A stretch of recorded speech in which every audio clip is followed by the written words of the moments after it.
Journal of Cleaner Production states that the fashion industry is nearly a $3 trillion industry and is also responsible for nearly 10% of carbon emissions worldwide. Fortunately, as individuals, there is a way that we could change these numbers for the better. As individuals, as college students, we're highly targeted toward fast fashion industries due to the price appeal and the trend appeal. But it's important to understand the issue around it so we can take steps in order to move to a more sustainable future. Today, I will encourage you to refrain from fast fashion shoppings, and I will be discussing the environmental problems that come with fast fashion, as well as why convenience has a major impact on why it's so popular, as well as alternatives so we can steer away from fast fashion brands. Now let's look into the environmental problems around fast fashion. Due to the high amount of clothing that they produce, fast fashion brands use a lot of water and also cause water contamination.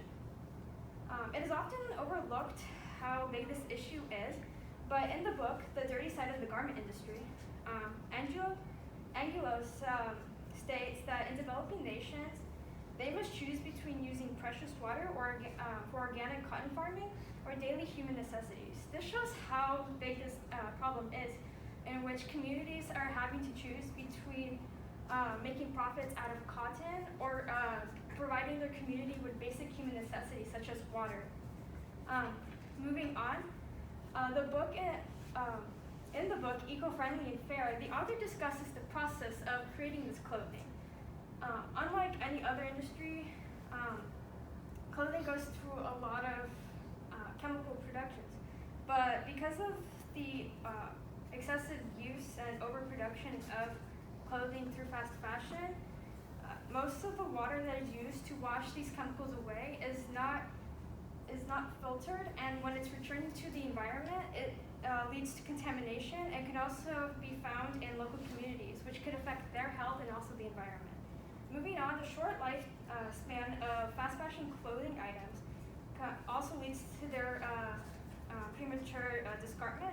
In the 2019 article by The Numbers, it is reported that 2,625 kilograms of clothing is burned every second in a landfill.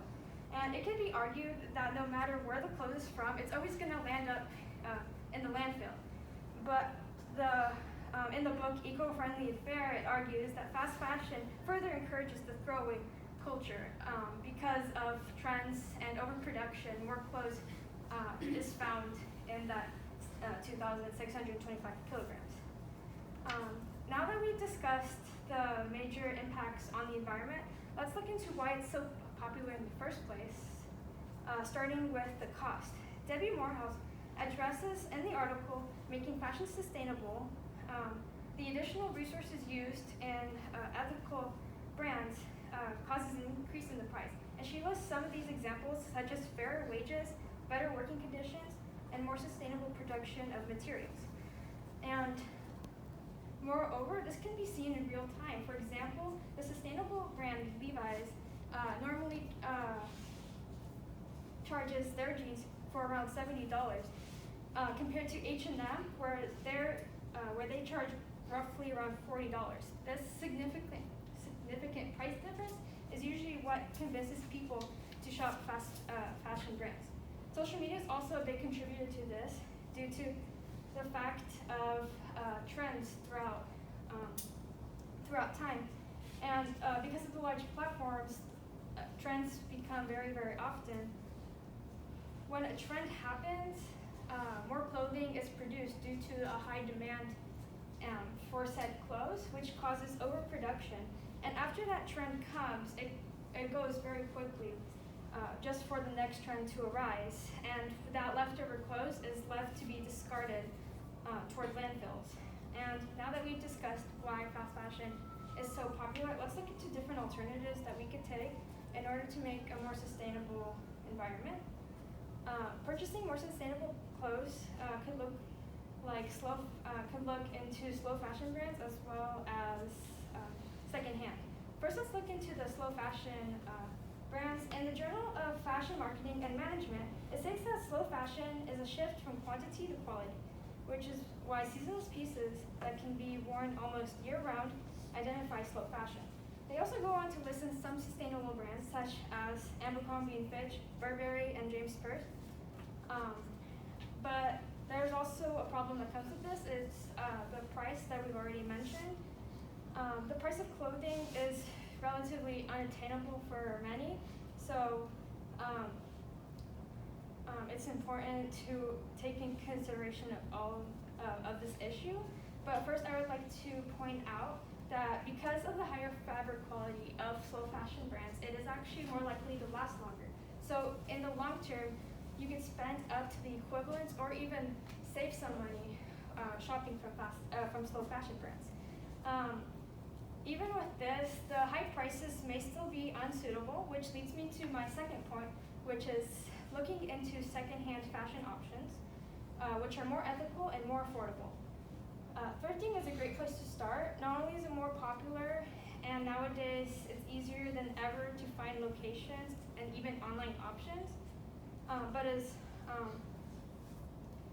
it also has a high impact, which also answers the question that it does actually help improve our environmental quality. Looking into the case report on the impacts of secondhand clothing by Farrington Olson in 2010, they state that the results that clothes reuse can significantly contribute to reducing the environmental burden of clothing. Unfortunately, some might not still be open to thrifting due to personal concerns or just not enough time or resources. So there is fortunately another option. In the book Waste Management by Lorena Fortuna, she gives some examples. Of other options that have the exact same impact, including clothing swaps, material exchanges, online platforms, or even donating. Even if you don't want to partake in any of these options, you could always end up donating, which gives your clothes a longer life cycle and shortens the span from the journey from the store to the landfill. And now that we have some ideas on alternatives that we can use for instead of fast fashion brands, we could wrap up that today we discussed the many issues around fast fashion due to the environmental concerns, as well as the contributing factors such as cost and trends. And we've also listed some alternatives to fast fashion that are more sustainable. And in the end, it's important to know that realistically, it is nearly impossible for someone to become fully sustainable, and it might not even be financially appropriate. And just by every day, if we refrain from fast fashion, we could, a little good could come from any time that you refrain. So I suggest that you